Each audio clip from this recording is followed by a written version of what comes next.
Welcome to Master B2B, the world's first and only unwebinar series, where we take on the key issues for B2B e-commerce for manufacturers and distributors. My name is Brian Beck.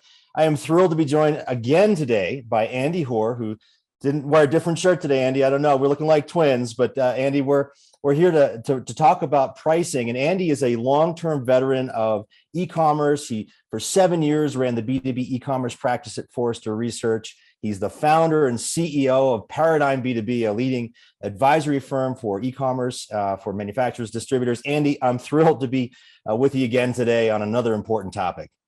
Well, Brian, great to be here as usual. You keep showing up. I keep thinking this can be a different co-host, but it keeps being you. It is. And so that's why I thought it was safe wearing the shirt. But that being the case, no, for those of you who don't know Brian, he's one of the industry luminaries in B2B. He's a former practitioner, which gives him unimpeachable credibility here. He was a consultant for many years, still is, and runs another company called Enceba.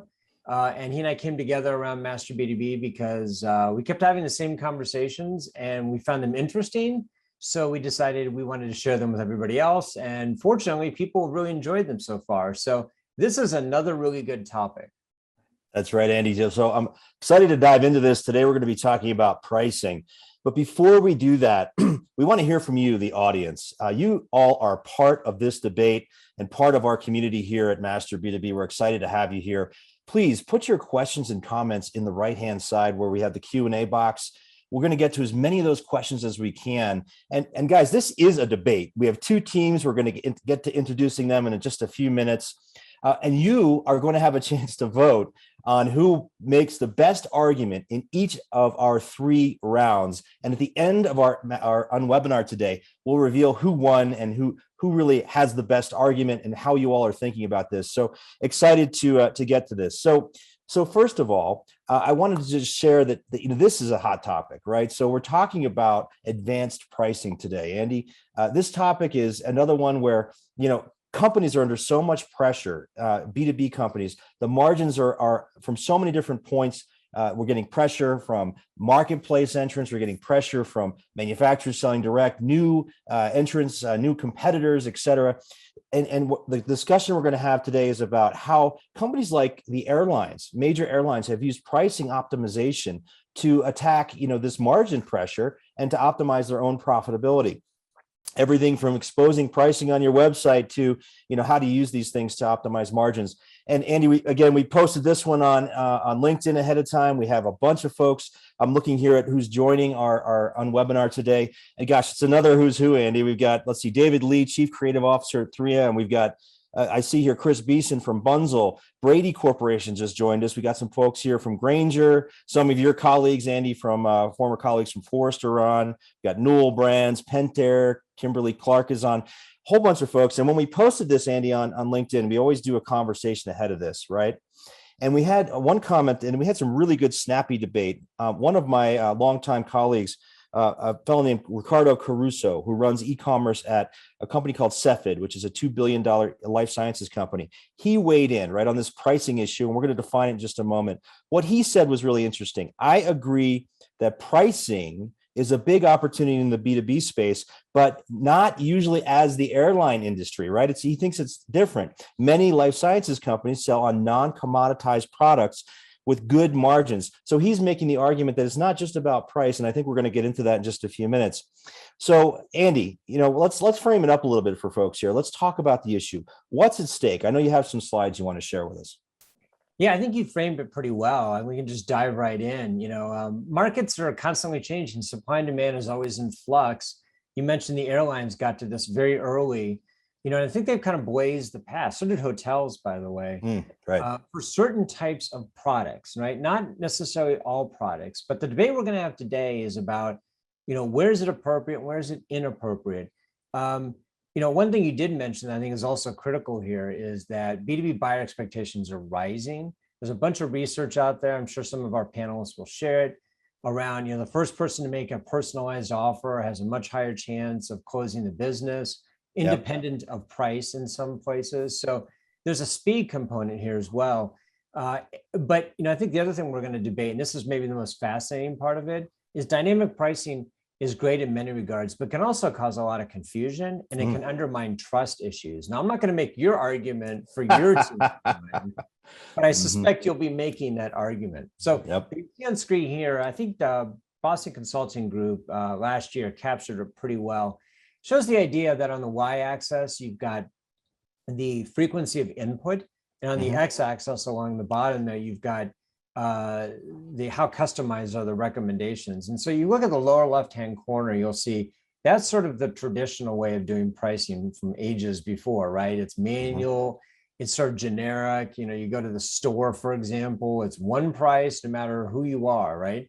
And then the other end of the spectrum, the upper right-hand quadrant, where of course everybody wants to live, is this idea of frequently updated, automated inputs mixed with this idea of very customized segment of one price recommendations. Arguably, that's the nirvana from my team's perspective. You're going to probably disagree with that. Yeah.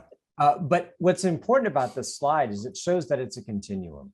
It's not one place or the other, and there's a big moat in the middle. It's a continuum, and you can be in one on the way to the other. And for different products, you can be in different quadrants. So anyway, you want to say something? Yeah, and the notion is, Andy, that you're presenting the right price at the right time to the customer, so you're maximizing the margin at that moment in time. Correct. So how does this play out in reality? I think you got some slides on that too.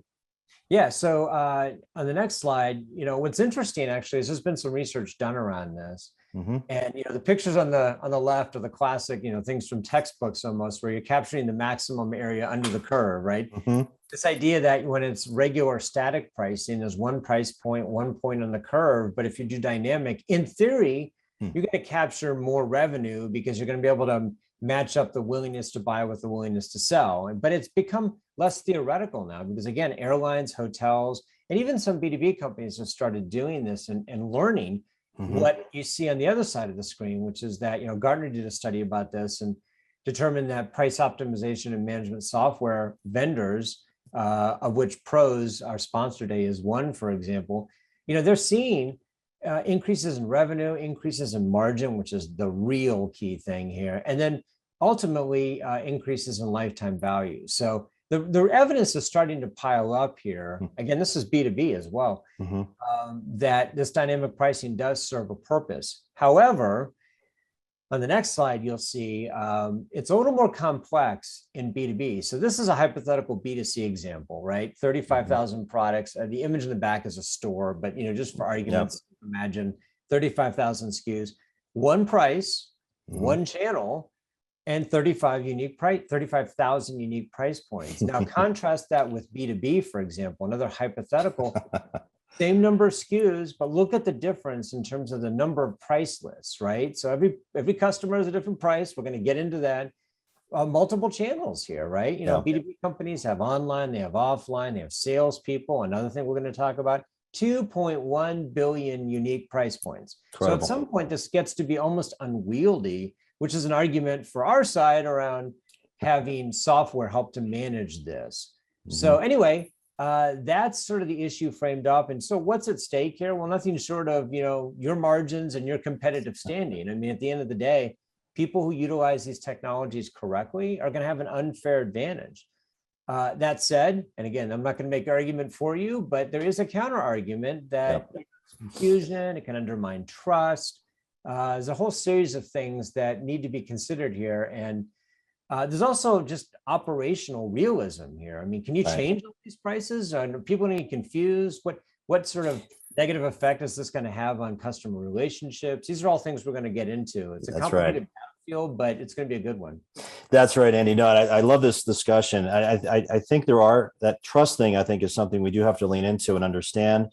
We're going to debate that. I also think that, you know, look, if you're all about price and in categories where there's a lot of, you know, just price competition, then this solution has a lot of potential value. I think at the same token, though, you have to think about what is the value you're bringing to the customer. So we'll get into that too, and figure out if, you know, what's some angles from our practitioners. So that was just a great setup, and we do have two teams, and let's go ahead and bring them on to the screen now. I am leaning more towards what we're calling team evolutionary, which is really, we're not saying that price isn't important, but it's something that maybe isn't something you do right away or ease into or really do in context of other things.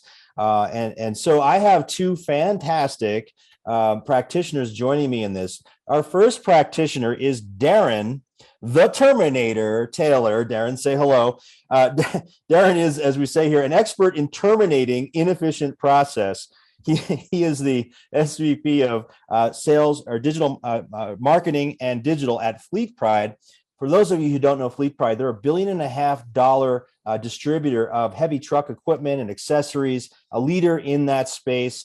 Darren's been dealing with digital transformation for a long time. He was CMO at Morsco. He was at Sonopar, VP of Ecom there, 10 years at Grainger.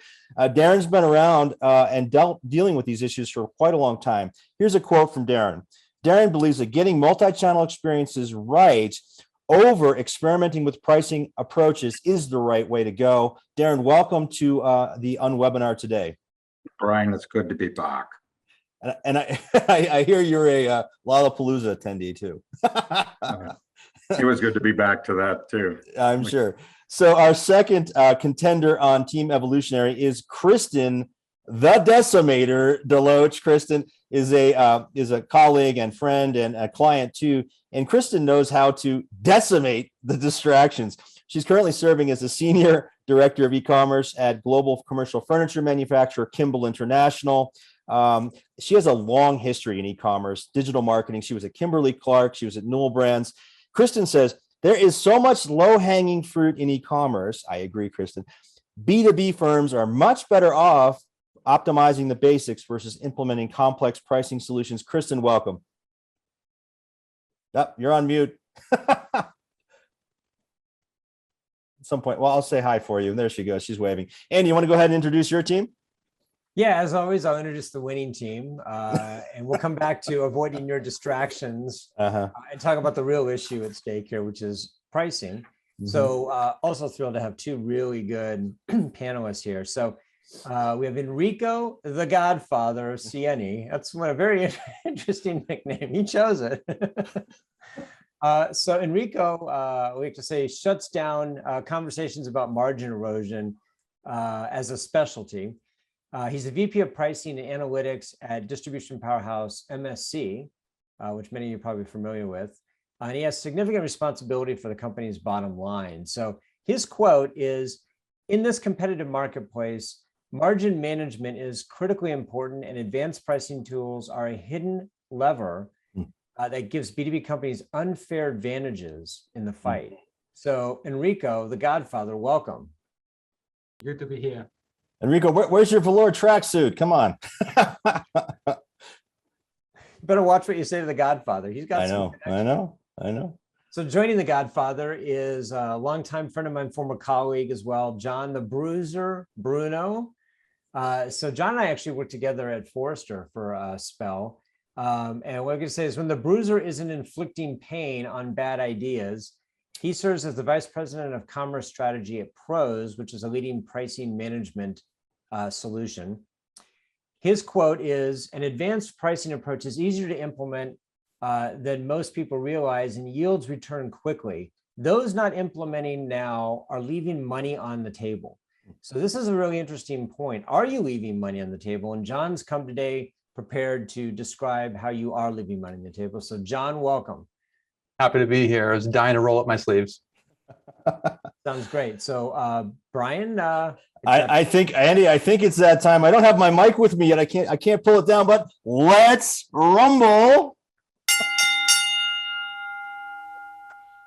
Andy, this is your round. Let's go for it. I'm keeping time. All right, round one. We thought we'd address maybe the biggest issue that prevents people from really have deep conversations about pricing. It's the issue of price transparency. In particular, the question we're going to pose here is, should B2B sellers publish their pricing offers to everyone, including guests, to their website, or be more guarded and require a login to see these offers? This has been a discussion that's gone on for years, still a discussion in B2B, still an interesting discussion. So we're going to pose this to our two teams. And again, Team Revolutionary is going to argue that you should be sharing this pricing information widely, share early and often. So John, let me turn it over to you and make your argument. Yeah, so quite simply, should you be sharing your pricing transparently? Absolutely. Whether you like it or not, it's not up to you. The market's moving in that direction. You need to move there with them. You mentioned the Forrester reference. I had the dubious honor of following you. Some might say the younger, better looking version, but that's only some. But at Forrester, we looked a lot at customer experience, right? And customer experience for B2B is quite simple. It boils down to how easy the experience is, how efficient it is, and how confident you can make your buyers in their buying process. That being said, transparent pricing or putting that out there is the first step in that. The very first moment that your buyers start to feel a little bit of friction, they might have to jump through hurdles, push a button to register for an account and have the expectation it's going to take a week to hear back. When they have that feeling, whether right or wrong, they're going to go elsewhere. So getting that out there, giving them some directionality is the first way to welcome them into your four walls. Well, I personally couldn't agree more, which is why I'm on this team. But Enrico, you live this day to day at MSC. I'm sure you've had debates internally at MSC about sharing pricing. Where do you come down on this one? Yeah, I'm on the same bandwagon. We often balance the need of putting transparent pricing out there versus trying to hide it. And the whole concept behind hiding it is that you're going to retain more margin that way. In the reality, what people don't balance in the equation is how much sales are you going to lose with customers completely frustrated with you putting roadblock and roadblock for them being able to place an order because they have to dig for the pricing. And then they have add-on services fees, and then you have shipping fees, and then you may have promotions that they need to type in. It's just too much work for a customer to get to the end of the pricing. And guess what? They're going to shop you around anyway. So we believe that the quicker you make it and the more frictionless, the more likely is that you land that order and retain that customer and maintain that customer trust. Another excellent point. We're off to a good start here, guys. I'm really curious to see how Team Evolutionary is going to counter this argument. And I would gather that you're in favor of being a bit more circumspect about when and how you share pricing. So Darren, let's go to you first. I had a lot of experience with this, I'm sure. So why don't you share your perspective on this?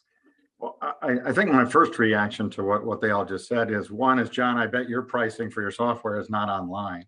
But there's a reason for that, right? So it really, you got to be thoughtful about it, right? And I'm picking some specific words because people might take us literally. Don't start with putting pricing online. Start by what value you are adding to a customer and what do they care about the most, right? If there's and think about is that availability? Do they need it now because something's, or they're having a building like a condo building or something like that, or a hospital. They don't need pricing right now. They're managing massive projects or configuring products. So you got to think about what your business is and think about what's most important to the customer. You'll get to pricing maybe differently for commodities than you will for more configurable products. But you got to think about what your brand positioning is. Are you a Sam's Club, or are you Nordstrom's and high service of B2B? Right? You got to think about and if you don't have the data to support that, you don't just flip it on, right? I'm not saying that you don't need software to do all this. No matter what you do, we're all managing tons of different prices. If you have a decent amount of products and customers, you're going to need software to do it. But that doesn't mean hey, let's just turn it on tomorrow. Because then you will be like the airlines, right? Panamerican.com, good for you, right? You'll be out of business, right? So I think they're a terrible example because they put themselves out of business and get bailed out. So, but frictionless customer experience, there's a lot more to that than just pricing, but that's a big piece of it. You just need to be thoughtful about it. So Kristen, I assume we're getting your mute button working here. Yes. Anything you'd like to add? Yeah, no, I think Darren captured it quite well. Most B2B purchasers are looking for a solution. Price is only one minor component, well, not always minor, but one component of a total solution that they're really trying to search for. And I think, unfortunately, when you lead with pricing offers, you risk not being able to sell that full solution because you're kind of shutting it down early in the process. And the other piece, back to the point on friction, I'd also highlight is, while there is a little bit of data exchange that happens up front, that data that we get when a customer or potential customer gives us a login enables us to create a more personalized and targeted experience in their sales process. And their sales cycles are typically a lot longer than a B2C. And so I think there is some value that comes through that as well, beyond just getting access to pricing. Both good points. And actually a good segue to the next question. And John, we'll give you a chance to I've got to get on this one, but okay. The bruiser wants to inflict some pain on the Terminator. Actually, can you spare 30 seconds? All right, we'll give him. We're going to go off script here. We'll give you 30 seconds. Do it. I'm really happy that Darren mentioned what he mentioned about pricing online. Our pricing is online. Here at Pros, we like to say that we drink our own champagne. Champagne. That's good. That's good. Good. Well, we've put that one to bed. Right, so switching to the second part here, we want to talk about marketplaces, because marketplaces have emerged now and they've put additional pricing pressure on pricing. And in fact, the question is, contract pricing is an age-old thing in B2B, right? But is contract pricing, we'll have to go quickly on this one, is it still useful in an age when marketplaces are revealing pricing all over the place? In other words, you set a price at the beginning of the year, but marketplaces are constantly fluctuating the price. Can you really set something and forget it at the beginning of the year? Let's go quickly to Team Evolutionary here. Darren, why don't you give us a really brief answer on why you think contract pricing is still relevant? Well, contracts are not just about pricing; they're about service too, right? And customers, right, want to manage a budget, and depending on what industry, my industry, then heavy duty, there's about uptime for a whole fleet. In construction, it's about managing labor and costs of like building a hospital. They want to not only manage their budgets and spend, but also consolidate where they're buying of their planned purchases as well as their unplanned purchases, and become partners, right? Rather than wasting time every day shopping for stuff. Doesn't mean that you're not going to, change prices throughout the year. It's just you're going to manage contracts as partners. Well, let's go quickly to Enrico. John got his shot, so he's done for this question. But Enrico, what are your thoughts on contract pricing? I think contract pricing at the end of the day will always exist to a certain form. I think sometimes it's a cop-out for companies to over-rely on it, because typically you set your price a very aggressive way for planned business. And for many companies, especially in more commoditized industries, the unplanned portion is where you make your money, right? Where you make up your margin. So over-relying on contract pricing can really come back and bite you, unless you're able to deliver value in other ways or services. All right, Andy, we're up on time. That's a good debate, guys. Thank you. Let's go to our poll question. Andy?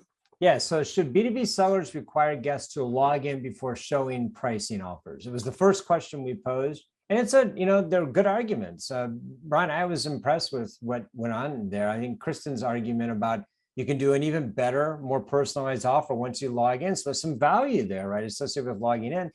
But that's counterbalanced by this idea that you can't hide price from people. They get frustrated and leave. Andy, this raises an existential question to me, okay?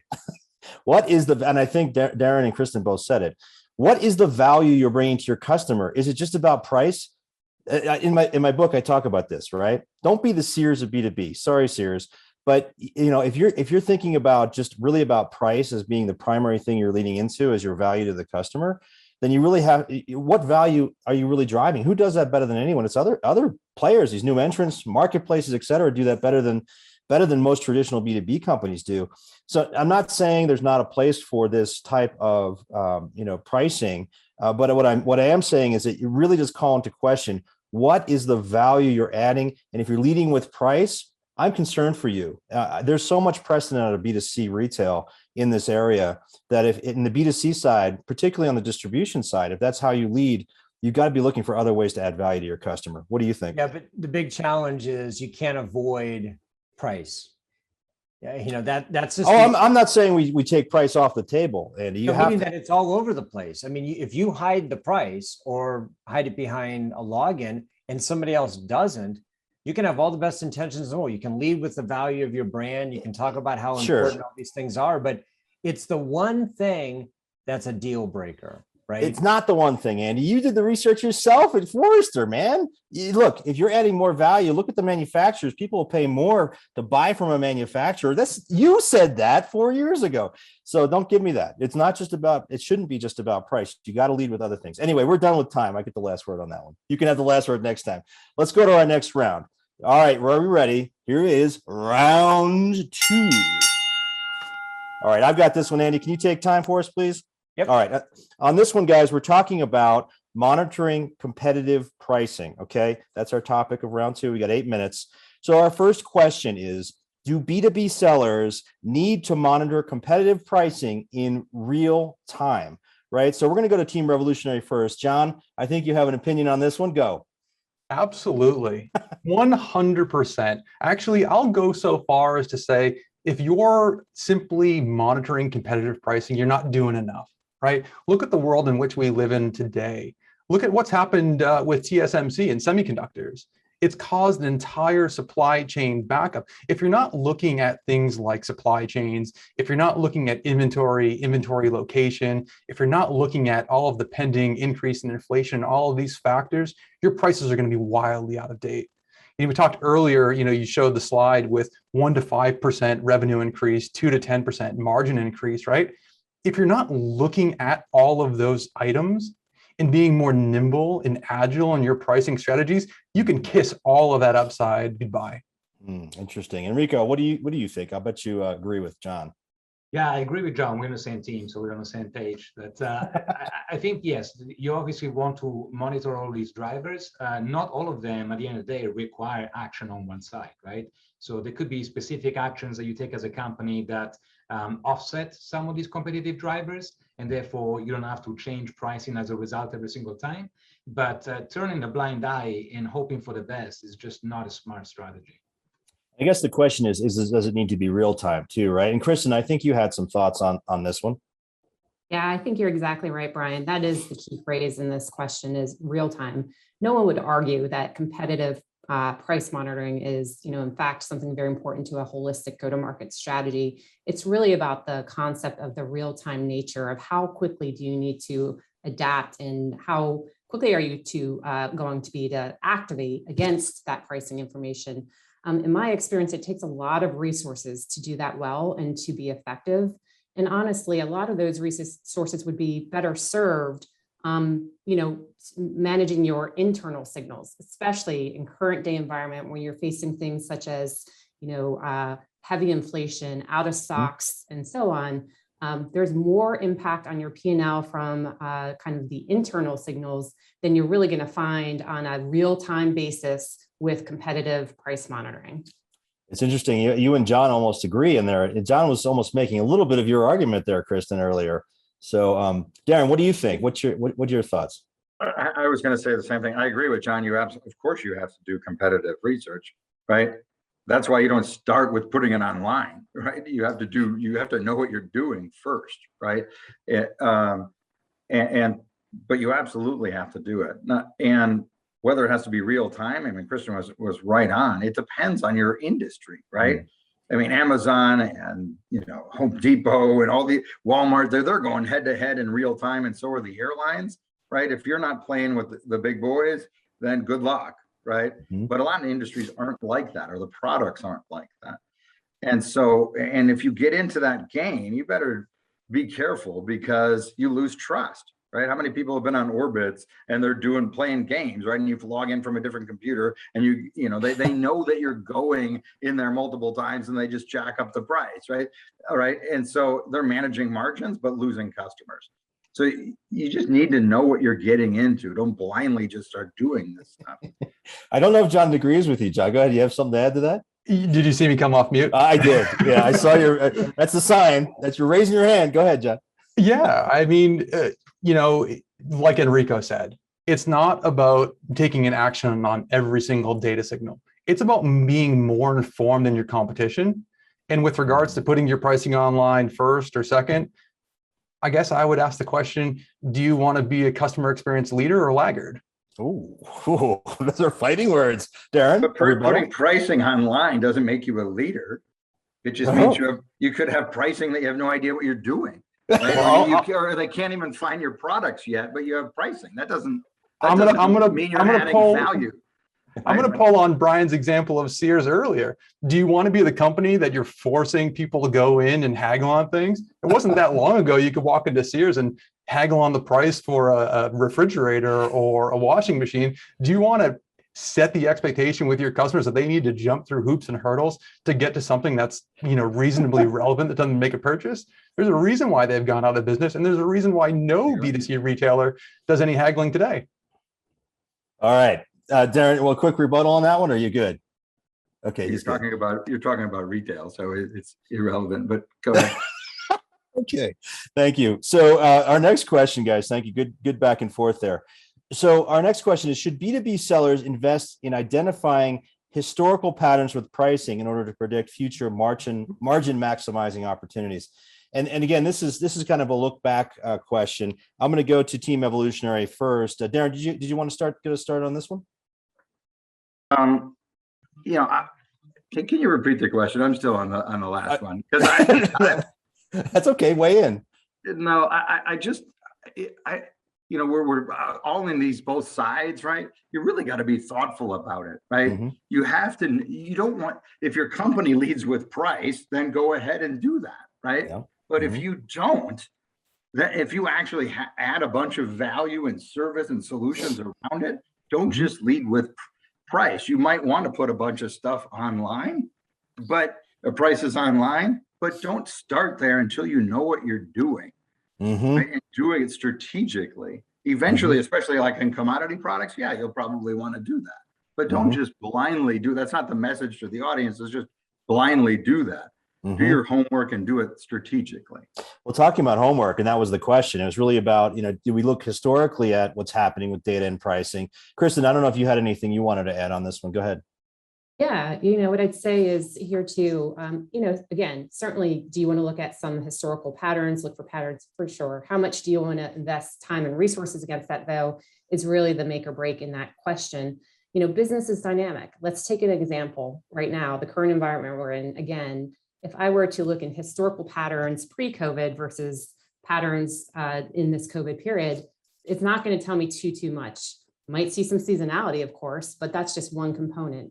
Similarly, what I referenced earlier with all the kind of macro environment issues that are challenging business right now with out of stocks and logistics and things of that nature, it's very difficult to say that the pattern of even a year ago is going to be hold true for the pattern of today. So again, don't think it's something you don't want to take a look at, but it's to the extent how deeply do you want to use that as a predictive measure for your business. No, great points, Kristen. And just 30 seconds, maybe Enrico, let's go to you. Darren kind of said, hey, do you lead with price? I mean, you're an advocate for dynamic pricing and solutions and things. I mean, how do you, and he kind of called you a commodity business there. Those were fighting words. What are your thoughts? What's your rebuttal, sir? Not with 40% gross margin, we're not. Oh, okay then. That's a good rebuttal. Go ahead. I think understanding history, if it gives you a leg up against competition, helps you predict what your customer will want to buy and when they'll need it, it just positions you much better to be at the right price at the right time with the right product and offering. In our business, for instance, we have a product line of HVAC. We know every summer we start with the warmer states, that product consumption will start kicking up as the temperature goes up. So why not understand history to be ready for those type of trends and monetize on that? Right. No, great point. Go ahead, I would rebut that just as an example. Nobody, again, you think about COVID, I guarantee my old days at Kimberly-Clark wasn't there for the COVID impact, but I can assure you they had no idea of how much washroom and toilet paper was going to fly off the shelves. And so again, it's helpful to an extent, but it's not necessarily predictive always. Great. Thank you, Kristen. That's a great example. So, all right, we're up on time on this one, Andy. Let's go to the poll question. Thank you, guys. Great arguments. Here's our poll question. Do B2B sellers need to monitor competitive pricing in real time? Our contenders made the argument. Folks, weigh in with your thoughts. Andy, what did you think of that back and forth? I think the key here is real time. First of all, it's a great back and forth. But the key is about real time. And that's what it all hinges on. I mean, I think nobody disagrees you should monitor competitive pricing, but you need to know it in real time. And the people who are advocates of advanced pricing algorithms need real-time data. Otherwise, it's not that useful if it's batched and old. But then some people argue, well, you don't need everything to be real time. I'm an advocate of more information is better than less information. And I do believe that real time is critical. Now, if you want to get nuanced about this, there's real time or absolute real time and near real time, right? So absolute real time is every time you click on a page, something changes. Near real time could be in the middle of a customer journey. Now it deals with what Darren was talking about earlier. We've all been frustrated booking a flight and we are in a journey, we leave for a second, we come back, the price has changed, right? We're in a different journey. But imagine if it changed every time you hit refresh. That would be absolute real time. And I think that's really the question. But I'm a big advocate of real time, absolute or near. Come on, Andy. If you're changing the price, okay, so let's think about B2B. B2B is about relationships, always has been. And I argue that digital is just an evolution of the relationship. If you're changing the price in real time, you're playing the games that Darren was talking about, you're going to orbits in this other place and you're looking at pricing here and there, you're going to lose the trust of the customer, and you got to look at the value and stay focused on the customer. And look, I always go back. I love quotes from Jeff Bezos, right? I study that guy. He said a few years ago, if we can keep our competitors focused on us while we stay focused on the customer, ultimately we'll turn out all right. I think Amazon has turned out all right.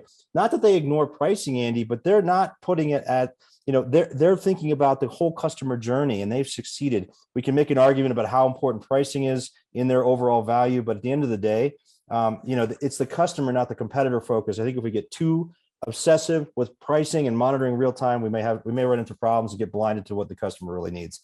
That's my argument. We got to go to round three. Andy, let's go. I got the last word again. Look at that. Let's go to round three. I'm keeping time. All right, here it comes. Round three. Okay, so Andy? This one's really for all the marbles.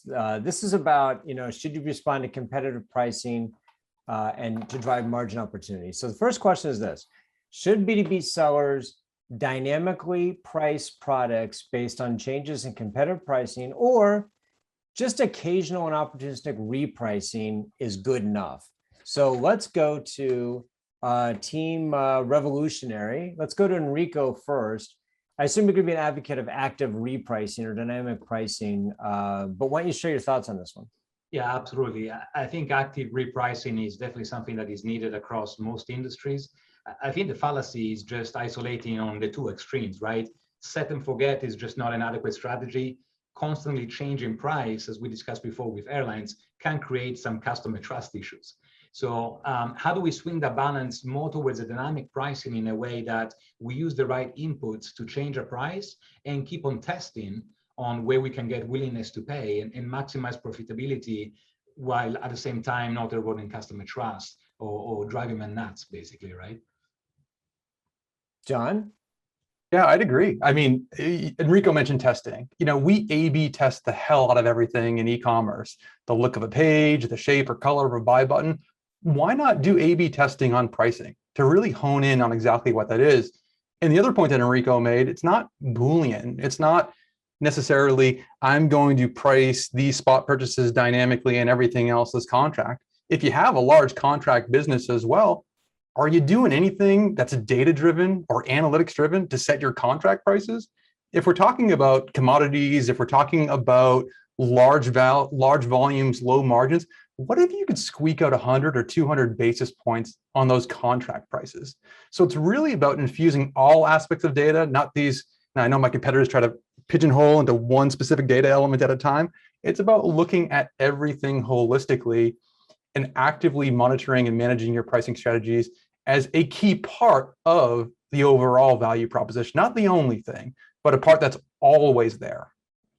So Kristen, let's go to you for the other side on this one. I know that, when we talked before, one of the arguments is that this is not a piece of cake to execute internally, right? I mean, you have to get people culturally used to the idea, internally and externally, about prices be changing. And you have to sort of think, hey, does the cost exceed the benefit exceed the cost? What have you found in your roles?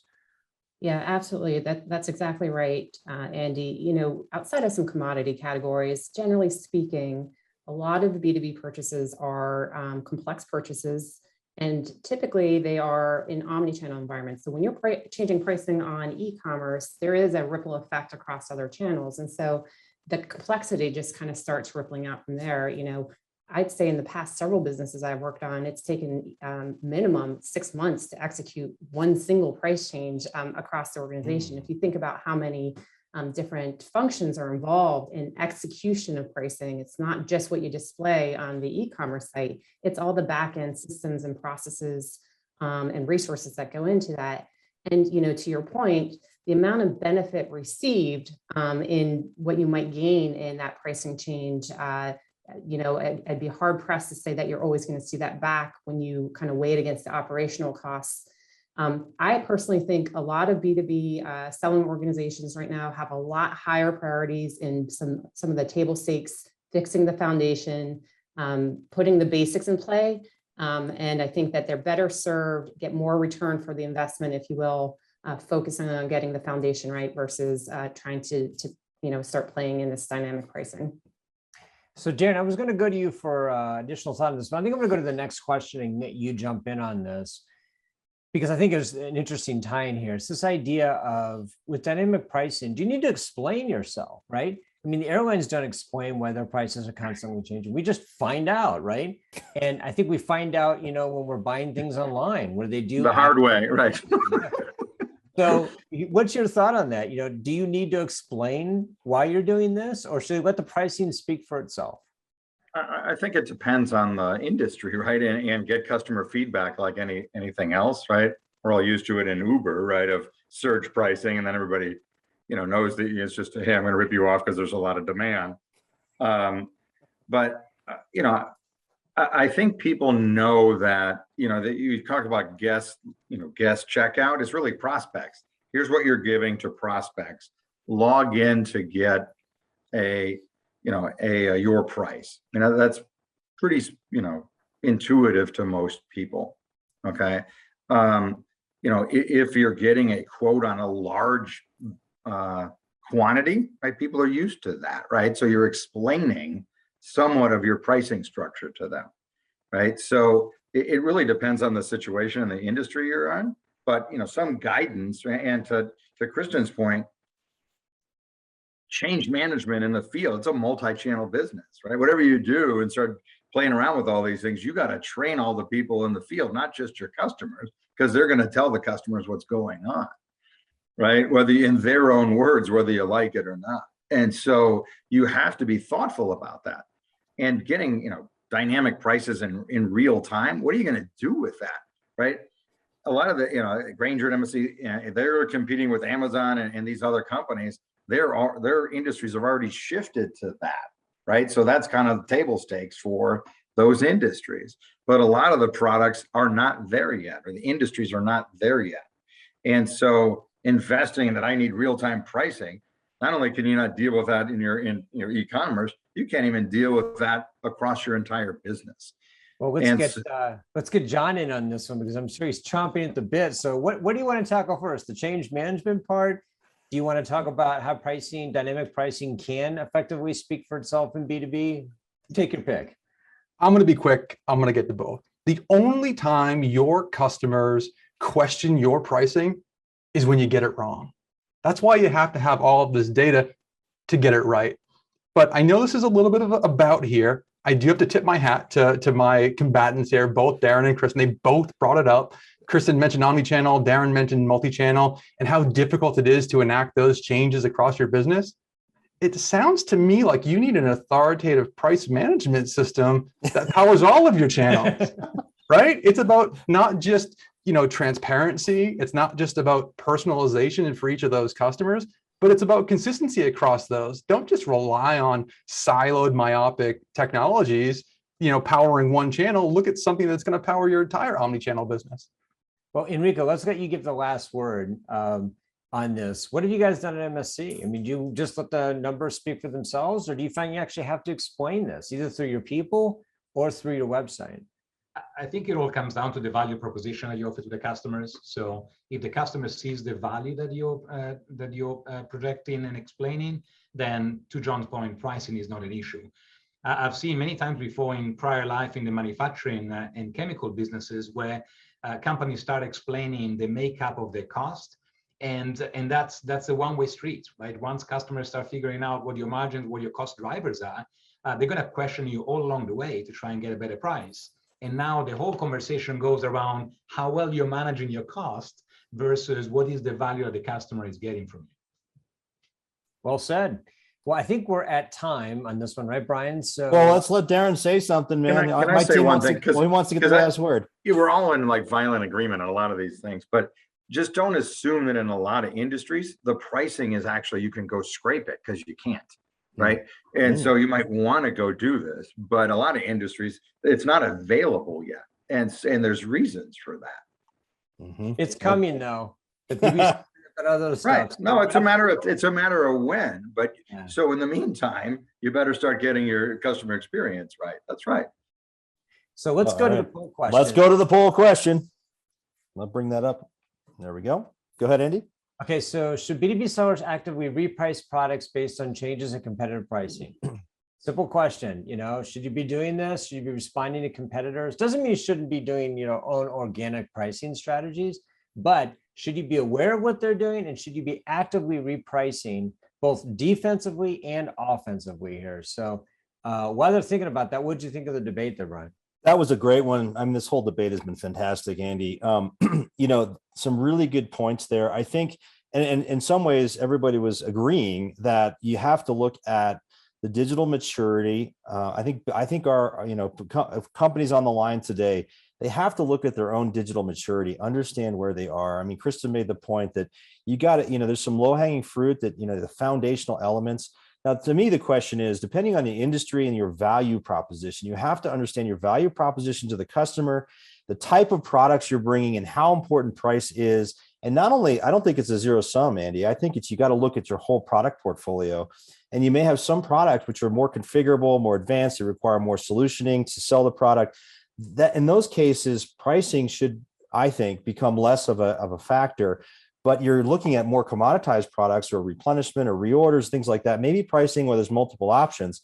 Maybe that becomes a place where you lean in and you're using advanced pricing. And the question to me is, where do you do this, right? So if you're fresh to e-commerce, maybe you bake in a solution like Pros into your initial launch of e-commerce because you want to be smart. And I'm not advocating, we argue extremes here, but at the end of the day, data, I'm with you, Andy. Data is important. And I think we got to think about, the value that this has, but you got to put it in the context of your business. What did you think? Well, I'll just say quickly, I think actually this pricing debate is a bit like a broken cartel. At one point in time, everybody kind of agreed that they were going to not do this kind of thing, gentleman's honor or whatever. That's over with now. And if one company does it, then it forces everybody else. Again, it's the classic cartel cracking mechanism. And I think we're getting there. There's one big company that starts with an A and rhymes with Mazan.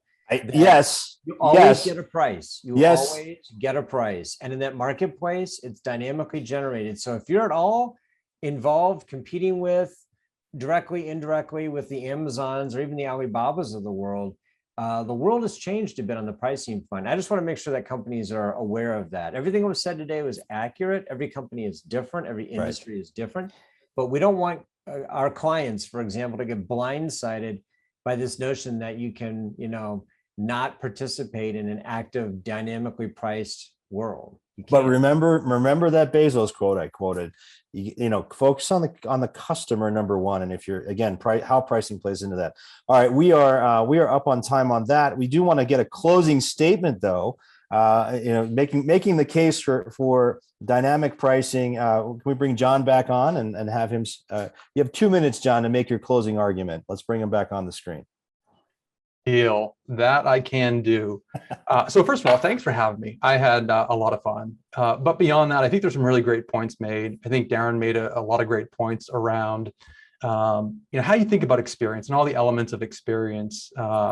And so there's a million ways you can start, whether you're brand new to B2B commerce, whether you're along your journey, there's a million things you can do. You can focus on the web experience, your purchasing options. You can focus on things like user-generated content and reviews. You can start anywhere. My words of advice are this: there are certain things about every offer that you present to a customer that are table stakes, that are fundamentals. So you start thinking like product information. How good is the quality of information and imagery and things like that that you provide to boost confidence in your buyers and their ability to make a purchase? The other thing that's always there is pricing. No matter what channel, no matter what experience, it's always going to be there, and it's always going to be part of the decision-making process.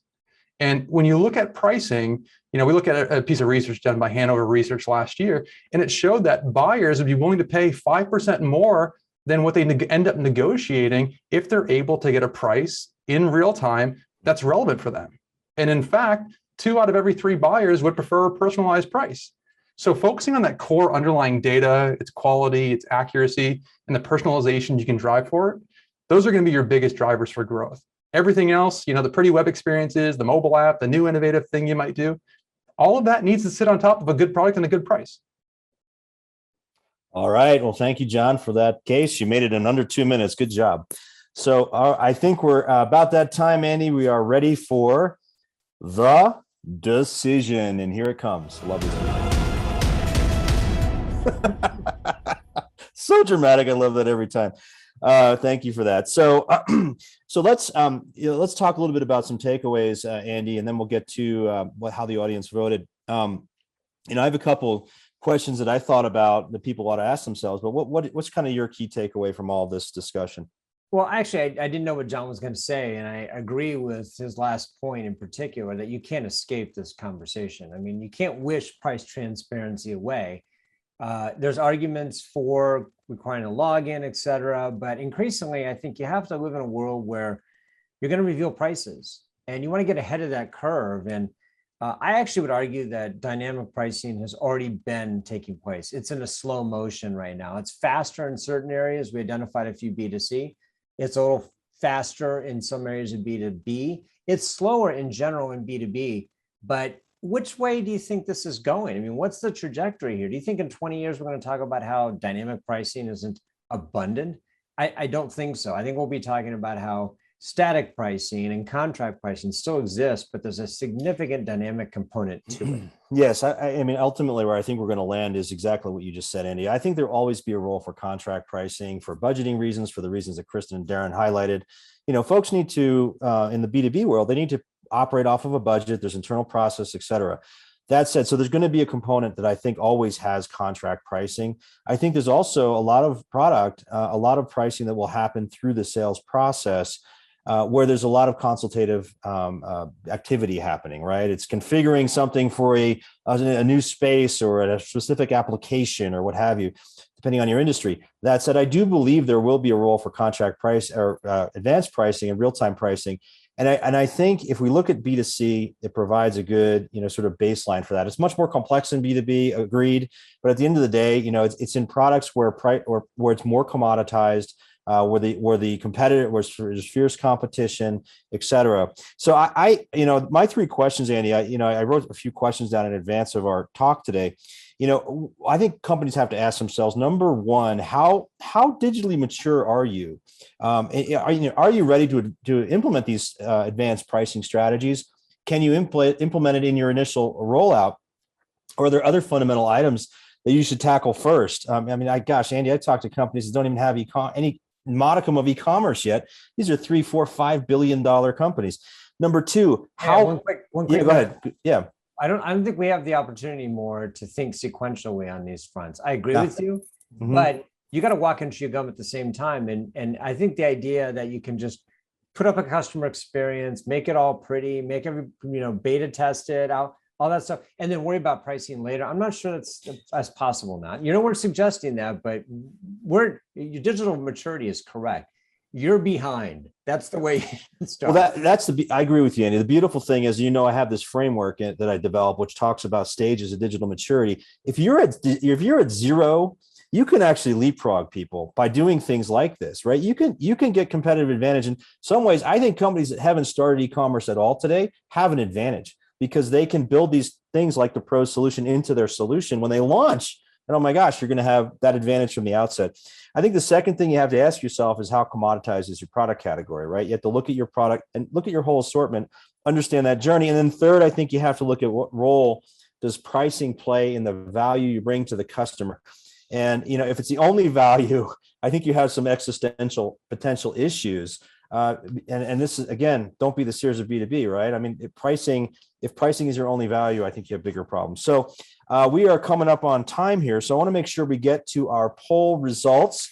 Can we show the answer to the first question? It's coming. Should B2B sellers require guests to log in before showing? Yes. Interesting.